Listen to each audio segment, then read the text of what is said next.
Cabin mate 24 hours study hall and work space mobile app download చేసుకుని ఇప్పుడే మీ cabin book చేసుకోండి. గత 2-3 రోజులుగా తెలంగాణ ప్రాంతంలో అక్కడక్కడ భూకంపాలు వస్తాయని ఒక సంస్థ వెల్లడించిన ఒక సర్వే స్థానిక ప్రజలను భయభ్రాంతులకు గురిచేస్తుంది. అయితే నిజంగా తెలంగాణ ప్రాంతంలోని హైదరాబాద్ కావచ్చు, రామగుండం కావచ్చు, వరంగల్ కావచ్చు, నల్లగొండ కావచ్చు, ఇలా ఈ ప్రాంతాలను బట్టి భూకంపం వస్తుంది ఫలానా టైం కానీ ఏమైనా ఎక్స్పెక్ట్ చేయగలుగుతామా అసలు? అంటే అలాంటి సంస్థలు లేదంటే ఎపిక్ సంస్థ ఇప్పుడు ఏదైతే ట్రెండింగ్లో ఉందో, అంటే ప్రజలంతా భయభ్రాంతులకు గురవుతున్న పరిస్థితి ఉంది. ఈ ఎపిక్ సంస్థ ఇచ్చిన ఈ యొక్క సర్వేను నమ్మొచ్చా? వీటన్నిటి మీద అసలు భూకంపాలు వచ్చే అవకాశాలు మన ప్రాంతంలో ఉన్నాయా?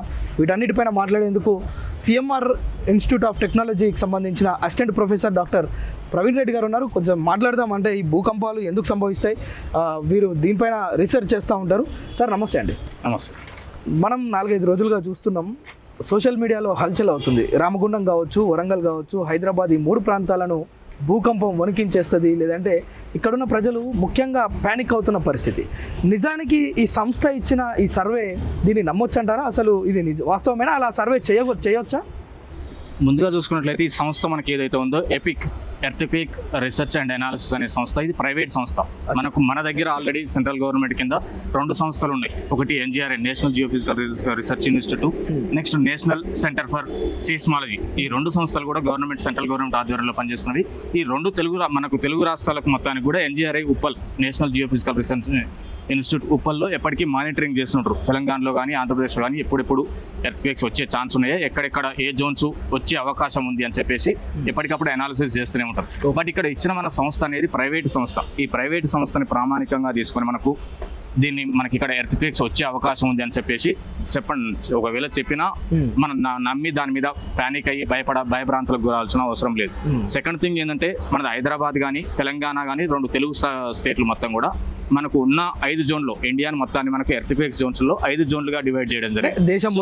దేశం మొత్తాన్ని ఎర్త్క్వేక్స్ జోన్స్ ని 5 జోన్స్ లాగా డివైడ్ చేయడం జరిగింది. ఈ 5 జోన్లలో కూడా మనకు హైదరాబాద్ అయితేనేమో జోన్ 2 లో ఉంది. సో ఇక్కడ జోన్ 1 అంటేనేమో వెరీ లెస్ అమౌంట్, అంటే ఒకవేళ ఎర్త్క్వేక్స్ వచ్చే ఛాన్సెస్ చాలా తక్కువ ఉంటేనేమో జోన్ 1 కింద కన్సిడర్ చేస్తాము. జోన్ 5 అంటేనేమో ఎక్కువ ఛాన్సెస్ ఉండే అవకాశాలు.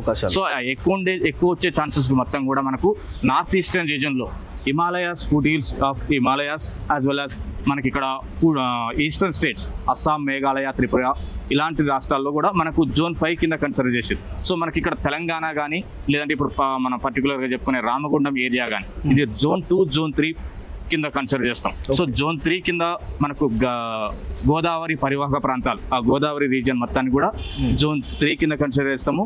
హైదరాబాద్ కానీ రిమైనింగ్ డిస్ట్రిక్ట్లు అన్ని కూడా మనకు జోన్ 2 కింద కన్సిడర్ చేస్తాం. సో ఇక్కడ జోన్ 2, జోన్ 3 కింద వచ్చే అవకాశాలు చాలా చాలా తక్కువ ఉంటవి.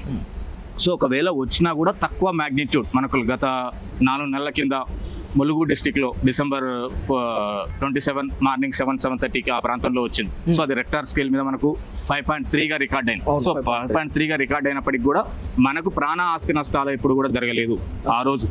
ఆ రోజైనా కానీ ఇంతకుముందు మనకు వచ్చిన సందర్భాల్లో ఎప్పుడు కూడా తెలంగాణలో అయితే ఎస్పెషల్గా ప్రాణ ఆస్తి నష్టాలు ఎక్కడ కూడా జరగలేదు. ఎందుకంటే ఇక్కడ మ్యాగ్నిట్యూడ్ అనేది చాలా తక్కువ. సో ఇదంతా మనకు ఇక్కడ ఈ 5.3 అనేది మనకి ఏదైతే వచ్చిందో అది నార్త్ ఈస్టర్న్ రీజియన్లో వాళ్ళ కామన్. అది ఈ 5.3 అనేది రెగ్యులర్గా 2-3 సార్లు వచ్చిపోతుంటుంది డేలో. సో అక్కడ కూడా ప్రాణ ఆస్తి నష్టాలు ఏం జరగవు. సో ఇప్పుడు ఒకవేళ మనకు ఈ రామగుండం ఏరియాలో వస్తుంది అని వచ్చినా కూడా మనకు ప్రాణ ఆస్తి నష్టాలు జరిగేంత మీ అంచనా, అంటే మీరు రీసెర్చ్ చేసిన దాన్ని బట్టి ఒకవేళ రామగుండం ప్రాంతం కావచ్చు, ఈ ఎపిక్ సంస్థ ఇచ్చిన దాన్ని ఒకవేళ పరిగణలోకి కనుక తీసుకుంటే ఏ రేంజ్ లో వచ్చే అవకాశం ఉంటుంది? అదే ఒకవేళ జోన్ 1 to జోన్ 5 అని, మనం జోన్ 5 అంటున్నారు, జోన్ 1 అంటున్నారు, జోన్ 2, జోన్ 3. జోన్ 2, జోన్ 3 అంటే ఎంత వరకు దీని ప్రమాదం ఉండే అవకాశం ఉంటుంది? ప్రమాదం అంటే మనకి రెక్టార్ స్కేల్ మీద దీని మ్యాగ్నిట్యూడ్ అనేది 1 to 10 డివిజన్స్ లాగా డివైడ్ చేస్తాం. సో ఇక్కడ ఎంతైతే ఆ తీవ్రతను బట్టి 10 డివిజన్స్ లాగా డివైడ్ చేశారు. సో ఇక్కడ 1 నుంచి 3.5 వరకు కూడా మనకు ఎర్త్క్వేక్ వచ్చినా జస్ట్ మనం అబ్జర్వ్ కూడా చేయలేం.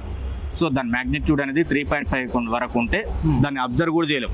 ఏదైతే మ్యాగ్నిట్యూడ్ అనేది 3.5 నుంచి 5.5 ఉంటుందో జస్ట్ మనకు విండోలు కానీ కిటికీలు దర్వాజాలు ఇవి కొంచెం అటు ఇటు షేక్ అయినట్టు ఉంటాయి. సో 5.5 నుంచి 7 వరకు వస్తే కొంచెం మ్యాగ్నిట్యూడ్ ఎక్కువ ఉన్నప్పుడు చిన్న చిన్న బిల్డింగ్స్ కానీ అంటే వీక్ బిల్డింగ్స్ కానీ పాత బిల్డింగ్స్ కానీ కొలాప్స్ అయ్యే ఛాన్స్ ఉంటుంది. సో 7 కంటే ఎక్కువ ఉన్నప్పుడు మాత్రం ప్రాణాస్తి నష్టం ఎక్కువ జరిగే అవకాశం ఉంటుంది. మనం నిన్న లాస్ట్ గత 15 రోజుల కింద ఇది మయన్మార్ బ్యాంకాంగ్ లో కూడా మార్చి 28 రోజు 7.3 మ్యాగ్నిట్యూడ్ వచ్చింది. ప్రెసెంట్ సిచ్యువేషన్ కూడా మయన్మార్ లో అక్కడ ఆ దేశాల్లో వచ్చిన వాటిని చూసి ప్రజలు ఇక్కడ అంటే ఆ రేంజ్ లో ఇక్కడ వస్తుందేమో అనే ఒక భయభ్రాంతులకు గురయ్యే అవకాశం ఉంది కదా, అందుకోసం అని. సో ఇక్కడ మనకు అలాంటి సిచ్యువేషన్ అయితే ఏం లేదు. ఎందుకంటే ఆ రీజియన్ మొత్తం కూడా మనకు ఏషియన్ ప్లేట్ అనేది ఇండియన్ ప్లేట్ అనేది ఏషియన్ ప్లేట్ కొలైడ్ అయినప్పుడు హిమాలయాస్ అనేది ఫామ్ అయింది. సో అది మొత్తం కూడా కొలీజన్ వల్ల ఉంది. అంటే రెండు కాంటినెంట్స్ కొలైడ్ కావడం వల్ల అక్కడ మనకి ఎప్పటికీ అదంతా వీక్ జోన్ లాగా మరి ఎప్పటికీ భూకంపాలు వచ్చే అవకాశం ఉంటుంది. ఈ హిమాలయాస్ కానీ మయన్మార్ కానీ బ్యాంకాక్ కానీ నేపాల్ కానీ so some parts of China so particular reasons లో ఎప్పటికీ వస్తూనే ఉంటాయి. సో ఎక్కువ మ్యాగ్నిట్యూడ్ తో కూడా వచ్చే అవకాశం ఉంటుంది. బట్ తెలంగాణ వచ్చేసరికి మనకు ఆ ప్లేట్ టెక్టానిక్స్ హిమాలయాస్ తో కంపేర్ చేసినప్పుడు మనం చాలా డిస్టెన్స్ లో ఉంటాం, చాలా దూరంలో ఉంటాం కాబట్టి ఇక్కడ చాలా చాలా తక్కువ కేసెస్. సో చాలా తక్కువ కేసెస్ ఇక్కడ ఉన్న మన రాక్ టెరైన్ కూడా హైదరాబాద్ కానీ ఎంటైర్ తెలంగాణలో హార్డ్ రాక్స్ ఎక్కువ ఉంటాయి, అంటే గ్రనైట్స్ ఎక్కువ ఉంటాయి. సో ఇలాంటి ఏరియాల్లో కొంచెం తక్కువ సందర్భాలు ఉంటాయి. ఎక్కడైతే వీక్ జోన్స్ ఉంటాయో లూజ్ సాయిల్స్ ఉంటాయో అక్కడ ఎక్కువ వచ్చే ఛాన్స్ ఉంటుంది. సో ఇక్కడ రామగుండం ఏరియాలో కూడా వాళ్ళు సర్వే చెప్పడానికి అంటే మనకు జస్ట్ వాళ్ళు ట్విట్ మాత్రమే చేసారు. దానికి గల కారణాలు ఏం చెప్పలేదు, ఎందుకు వస్తుంది అనేది మాత్రం ఏం చెప్పలేదు. వస్తుంది ఈ 1 వీక్ లో వచ్చే అవకాశం ఉంటుంది, 17th లోపు 20 లోపు వచ్చే అవకాశం ఉంది అన్నారు. కానీ దానికి గల కారణాలు అడిగి అంటే వాళ్ళు కూడా ఏం అనౌన్స్ చేయలేదు. సో ఓన్లీ వస్తుంది అని చెప్తే మనకు అంటే చాలా మంది చెప్తుంటారు. సో దాన్ని ప్రామాణికంగా తీసుకొని మనం భయభ్రాంతులకు గురై ఏదో వస్తుంది ఏదో ప్రాణ ఆస్తి నష్టం జరగవచ్చేమో మనం దూరంగా ఉండాలి అలాంటిది అయితే ఏమీ ఉండదు. ఇప్పటి వరకు అధికారిక సంస్థలు ఏవి కూడా ప్రకటించలేదు ఇందుకు సంబంధించి. అవును, ఏ సంస్థ కూడా మనకు ఎన్జిఆర్ఐ కానీ నేషనల్ లెవెల్లో మనకు national centre for seismology department కానీ ఇప్పటి వరకు అనౌన్స్ చేయడం జరిగింది. ఎలాంటి అధికారిక ప్రకటన చేయలేదు. మొత్తానికైతే ఈ ప్రాంతాల ప్రజలు ఎవరైతే హైదరాబాద్ కావచ్చు, వరంగల్ కావచ్చు, రామగుండం ఈ 3 ప్రాంతాల ప్రజలు పెద్దగా ఆందోళన చెందాల్సిన అవసరం అయితే లేదు. అవసరం అయితే అస్సలు లేదు. ఎస్పెషల్ గా వచ్చిన ఒకవేళ మ్యాగ్నిట్యూడ్ చాలా తక్కువ వెరీ వెరీ లెస్ తోనే వస్తుంది. ఇంతకుముందు మనకు గత డిసెంబర్లో ఏదైతే వచ్చిందో 5.3 తోని అంత తీవ్రతతో ఒకవేళ వచ్చినా కూడా మనకు ప్రాణ ఆస్తి నష్టాలు మాత్రం ఎలాంటివి జరగవు. రైట్. సో అది ఇంకొకటి ఏంటంటే ఇక్కడ మనకు 5.3, 5.5 వరకు కూడా పెద్దగా ఆ ప్రాణ ఆస్తి నష్టాలు జరగవు. ఒకవేళ ఆ సందర్భంలో అంటే ఆ పర్టికులర్ రీజన్లో రావడానికి గల కారణాలు నా అనాలిసిస్ ప్రకారం ఏంటంటే అక్కడ మైనింగ్ యాక్టివిటీస్ మనకు కోల్ బెల్ట్ ఎక్కువ ఉంది. గోదావరి పరివాహక ప్రాంతాల్లో కోల్ బెల్ట్ ఎక్కువ ఉంది, మైనింగ్ ఎక్కువ జరుగుతుంది, ఓపెన్ కాస్ట్ కానీ అండర్ గ్రౌండ్ మైనింగ్ కానీ. నెక్స్ట్ రీసెంట్ గా మనకు లాస్ట్ గత 10-15 సంవత్సరాల నుంచి water extraction, ground water extraction అనేది ఎక్కువ చేస్తున్నాం. నెంబర్ ఆఫ్ బోర్వెల్స్ అనేవి ఇంక్రీజ్ అవుతున్నాయి. వీటి వల్ల మనకు కొంచెం వెరీ వెరీ లెస్ మ్యాగ్నిట్యూడ్ తోనే వచ్చే అవకాశం ఉంటుంది. ఒకటి mining activities, over exploitation of water, number of borewells usage.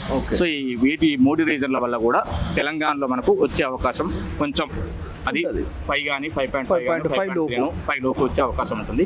But దాని వల్ల ప్రాణ ఆస్తి నష్టాలు మాత్రం మనకి ఏం జరగవు. అంటే మొన్న మయన్మార్ లాంటి సిచ్యువేషన్ మన తెలంగాణలో కానీ ఆంధ్రప్రదేశ్ వల్ల అలాంటి అసంభవం. రైట్. ఓన్లీ మనకు foot hills of the Himalayas కానీ ఇటు పోతే రాన్ ఆఫ్ కచ్ గుజరాత్ లో ఈ పర్టికులర్ రీజన్ లో 7 కంటే ఎక్కువ తీవ్రత వచ్చే అవకాశం ఉంటుంది. సో లేదంటే ఈస్టర్న్ స్టేట్స్ అస్సాం, మేఘాలయ, త్రిపుర ఆ పర్టికులర్ రీజన్స్ లో వచ్చే అవకాశం ఉంటుంది. కానీ తెలంగాణకు మాత్రం ఫ్యూచర్ లో కూడా వచ్చే అవకాశాలు చాలా చాలా తక్కువ.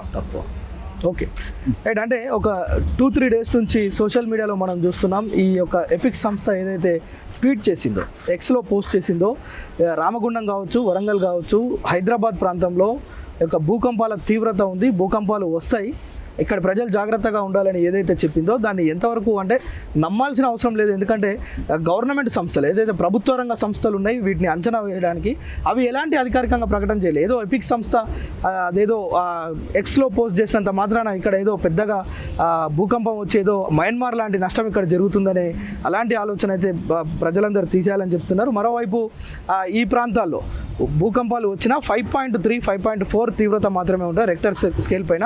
అది కేవలం ఒక పెద్ద గాలిలాగా వచ్చి చిన్న కుదుపులాగా జరుగుద్దే తప్ప అంత పెద్ద స్థాయిలో తీవ్ర ప్రమాదం ఏమీ ఉండదని మాత్రం ప్రవీణ్ గారు చెప్తున్న పరిస్థితి అయితే ఉంది. సుమన్ టీవీలో మీ పర్సనల్ అండ్ బిజినెస్ ప్రమోషన్స్ కోసం కింది నెంబర్కి కాంటాక్ట్ చేయండి.